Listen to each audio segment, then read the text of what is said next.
तो दोस्तों आज हम शुरू कर रहे हैं भारत का सामान्य परिचय। तो भारत के सामान्य परिचय से बहुत सारे क्वेश्चन पूछे जाते हैं। तो चलते हैं, हम शुरू करते हैं क्लास को।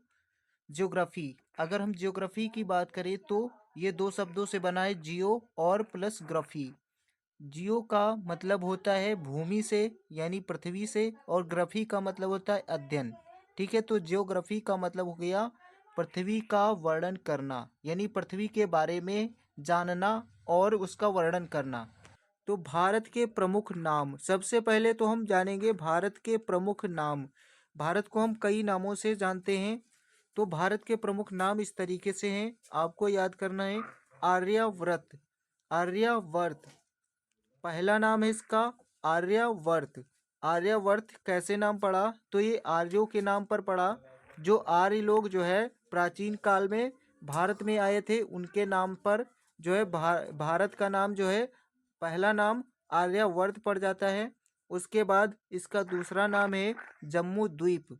जम्मू द्वीप, इसको जो है पुराणों में कहा गया है, जो हमारे प्राचीन ग्रंथ पुराण हैं उसमें भारत को जम्मू द्वीप कहकर पुकारा गया है। उसके बाद है हिंदुस्तान। हिंदुस्तान जो ये शब्द है, ये ईरानियों और पारसियों द्वारा दिया गया था। ठीक है, तो हिंदुस्तान शब्द जो है भारत को ईरानियों और पारसियों के द्वारा दिया गया। उसके बाद चौथा नाम है हमारा भारत। जो भारत है, ये नाम कैसे पड़ा? तो ये आर्यों के शक्तिशाली राजा भरत के नाम पर पड़ा है। जो आर्य के शक्तिशाली राजा प्राचीन काल में थे भरत, उनके नाम पर, भरत के नाम पर ही भारत नाम पड़ा है। उसके बाद है इंडिया। इंडिया शब्द जो है ये ग्रीक भाषा में ग्रीक लोगों के द्वारा, मतलब ग्रीक भाषा में हम इंडिया कहते हैं भारत को। ठीक है, भारत को इंडिया कहा गया ग्रीक में। तो आपने जाना भारत के प्रमुख नाम, पहला नाम आर्यवर्त, और दूसरा जम्मू द्वीप, और तीसरा हिंदुस्तान, और चौथा भारत, और पांचवा इंडिया। तो आप जो है इन पांचों नाम को याद करिएगा कि ये नाम जो है कैसे पढ़े, ये आपको ध्यान में रखना है कि नाम कैसे पढ़े। जैसा कि हमने यहाँ बताया कैसे नाम पढ़े, सभी को आपको बिल्कुल ध्यान रखना है। और आप जो, आपको यदि नहीं पता है तो आप जो है नोट करते रहें, आप जो है नोट भी बना सकते हैं। तो चलते हैं, हम आगे देखते हैं। आगे हम देखेंगे कुछ इम्पोर्टेंट क्वेश्चन जिनसे बनते हैं वे, जैसे कि यहाँ पर भारत, भारत का आकार अगर पूछता है परीक्षा में, तो ये जो आकार है ये चतुष्कोणीय है। चतुष्कोणीय का मतलब इस तरीके से है, ऐसे आप चतुष्कोणीय कह सकते हैं। इस तरीके से आकार है भारत का। ठीक है, तो भारत का आकार पूछता है तो कैसा है? चतुष्कोणीय है। उसके बाद यहाँ पर राज्य आपको पता होंगे। तो राज्य की बात अगर पूछे, राज्य पूछे तो 28 हैं, जैसा कि आपको पता होगा। 28 राज्य हैं, और पहले ज़्यादा थे, 29 राज्य थे, जो बाद में जो है 28 अब रह गए हैं वर्तमान में। और वर्तमान में केंद्र शासित प्रदेश पूछे तो आपके 8 हैं। ठीक है, 8 केंद्र शासित प्रदेश और 28 राज्य हैं। उसके बाद अगर क्षेत्रफल पूछता है, क्षेत्रफल, तो क्षेत्रफल आप याद कर ले, 3287,263 वर्ग किलोमीटर। ठीक है, वर्ग किलोमीटर है, यहाँ पर किलोमीटर नहीं है। तो 3287,263 को याद रखिएगा। उसके बाद है भारत विश्व का कौन सा देश है? तो ऐसा पूछ सकता है। तो भारत विश्व का 7वां बड़ा देश है, जो है विश्व में हमारा भारत 7वें नंबर पर आता है। तो उसके बाद हम देखते हैं, उसके बाद यहाँ पर हमने लिखे हैं विश्व के 10 बड़े देश। यहाँ पर विश्व के 10 बड़े बड़े देशों के नाम लिखे हैं, जो है लाइन से। जैसे सबसे बड़ा विश्व में जो देश है वो है रूस। उसके बाद है कनाडा, कनाडा के बाद अमेरिका, अमेरिका के बाद चीन, चीन के बाद है ब्राज़ील 5वें नंबर पर, और 6ठे नंबर पर है ऑस्ट्रेलिया, और 7वें नंबर पर अपना देश है भारत, और 8वें नंबर पर बात करें तो अर्जेंटीना है, और 9वें नंबर पर है कजाकिस्तान, और 10वें नंबर पर आपका बड़ा देश है अल्जीरिया। ठीक है, तो ये 10 बड़े विश्व के 10 बड़े देश थे, इनको भी आपको ध्यान में रखना है। इनसे कभी भी क्वेश्चन पूछ सकता है। ठीक है, तो आपको जो है रूस के बारे में पूछ सकता है कि विश्व का सबसे बड़ा देश क्षेत्रफल में कौन है, तो रूस है। दूसरा पूछ सकता है, भाई क्वेश्चन कैसे भी बना सकता है, दूसरा दूसरा बड़ा देश पूछ सकता है।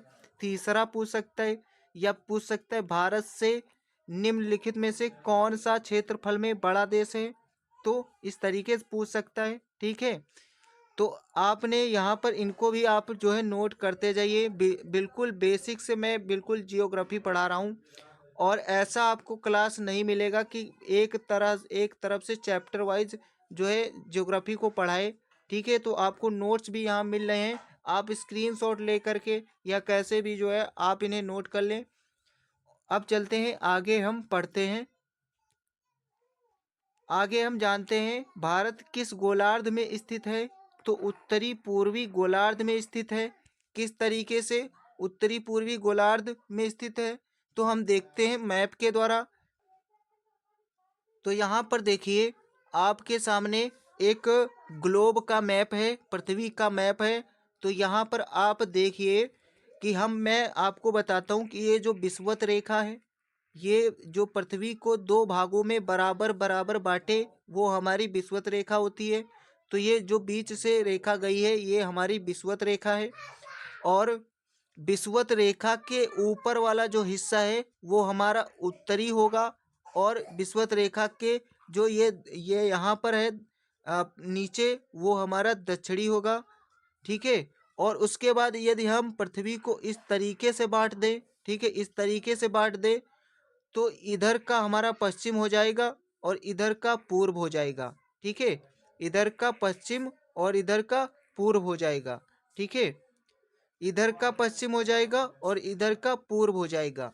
अगर अगर अक्षांशी तरीके से देखें, ये हमारी जो लेटी वाली जो हमारी रेखाएं हैं वो लेटीट्यूड होती हैं, और जो ये लंबी लंबी रेखाएं बनी होती है ये लॉन्गिट्यूड होती हैं।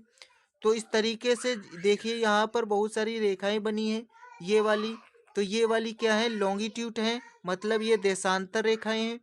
और ये जो ऐसे लेटी हैं, ये लेटीट्यूड है, मतलब अक्षांश रेखाएं हैं।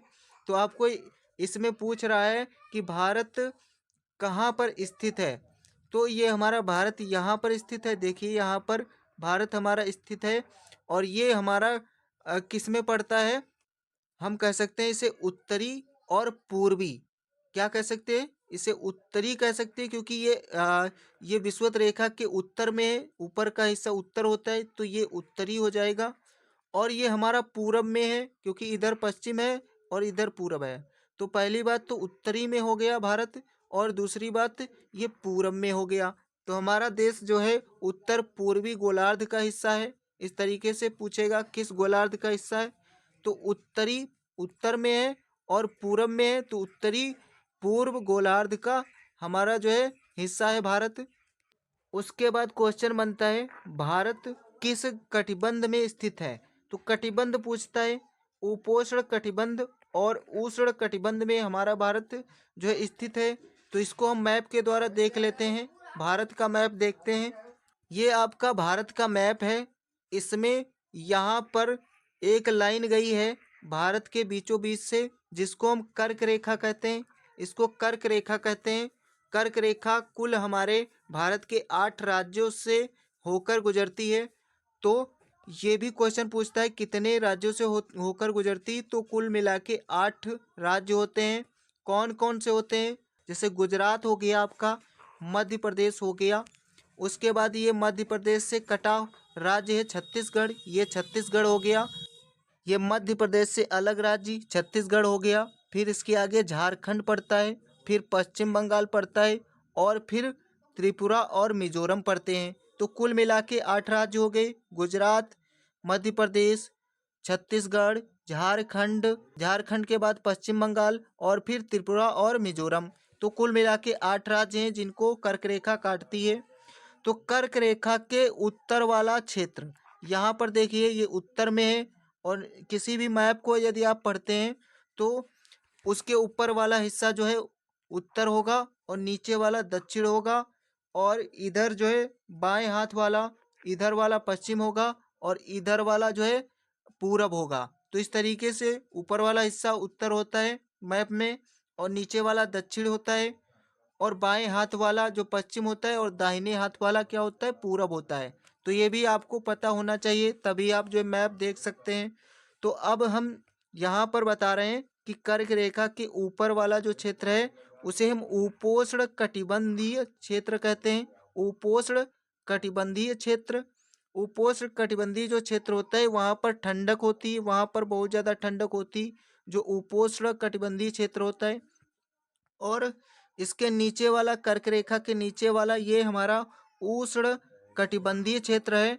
ठीक है, तो उष्ण कटिबंधीय क्षेत्र में हमेशा जो है गर्मी होती है। तो यहाँ पर दक्षिण के राज्यों में हमारे गर्मी होती है, और उत्तर के राज्यों में यहाँ पर ठंडक होती है। तो यहाँ कर्क रेखा से हम समझ सकते हैं कि कर्क रेखा के ऊपर वाला भारत क्या है, उपोष्ण कटिबंध है, और नीचे वाला उष्ण कटिबंध है। तो ये भी आपको ध्यान में रखना होगा। आई होप आपको इतना समझ में आ गया है। अब हम आगे भारत के परिचय के बारे में जानते हैं। तो आपने समझ लिया कि भारत किस कटिबंध में है, तो उपोष्ण और उष्ण कटिबंध दोनों में हमारा भारत पड़ता है। ठीक है, उसके बाद यहाँ है भारत का उत्तर दक्षिण विस्तार कितना है, और भारत का पश्चिम पूर्व विस्तार कितना है। तो ये देखिए भारत का उत्तर और दक्षिण यानी यहाँ से लेकर के यहाँ तक कितना विस्तार है। ठीक है, तो ये हमारा है 32-14 किलोमीटर, और भारत का पश्चिम पूर्व विस्तार पूछे तो 29-33 है। जैसे यहाँ पर पूछ सकता है सबसे उत्तरी बिंदु भारत का कौन सा है, तो इंदिरा कॉल जो है वो भारत का सबसे उत्तरी बिंदु है, जो पीओके में पड़ता है। पीओके का मतलब पाक अधिकृत कश्मीर। ठीक है, तो यहाँ पर जो जिस क्षेत्र को जो है पाकिस्तान अपना जो है बताता है, जो हमारा था वो अपना उस पर कब्जा कर लिया है, तो वो वहाँ पर हमारा जो आखिरी उत्तरी बिंदु है वो है इंदिरा कॉल। ठीक है, इंदिरा कॉल को याद करिएगा। उसके बाद ये सबसे दक्षिण में पड़ता है आपका कन्याकुमारी। कन्याकुमारी को केप कोपोरिन भी कहते हैं, केप कोपोरिन भी कहते हैं इसको। ठीक है, तो ये हमारा सबसे दक्षिण वाला बिंदु है। और ये कहाँ पड़ता है, ये तमिलनाडु में पड़ता है। ये तमिलनाडु में पड़ता है, ये भी पूछ सकता है। तो कन्याकुमारी सबसे दक्षिण वाला हो गया, और इंदिरा कॉल जो है ये सबसे उत्तर वाला हो गया। उसके बाद सब भारत का सबसे पश्चिमी हिस्सा पूछे तो ये है आपका गुहार मोती। ठीक है, गुहार मोती भारत का सबसे पश्चिमी बिंदु हम कह सकते हैं। ठीक है, अगर पूर्वी पूछे तो किबुथु होगा, किबी थू। किबी किबी खाया और थू कर दिया। ठीक है, ये कहाँ पड़ता है, तो ये अरुणाचल प्रदेश में पड़ता है किबी थू। और ये जो गुहार मोती है ये आपको पता होगा गुजरात में पड़ता है। आपको याद रखना इससे क्वेश्चन पूछे जाते हैं कि सबसे उत्तरी कौन है, तो इंदिरा कॉल, और सबसे दक्षिणी तो क्या है, कन्याकुमारी, और सबसे पश्चिमी पूछता है तो गुहार मोती है, और सबसे पूर्वी पूछता है तो किबिथु है। तो इस तरीके से क्वेश्चन बनते हैं।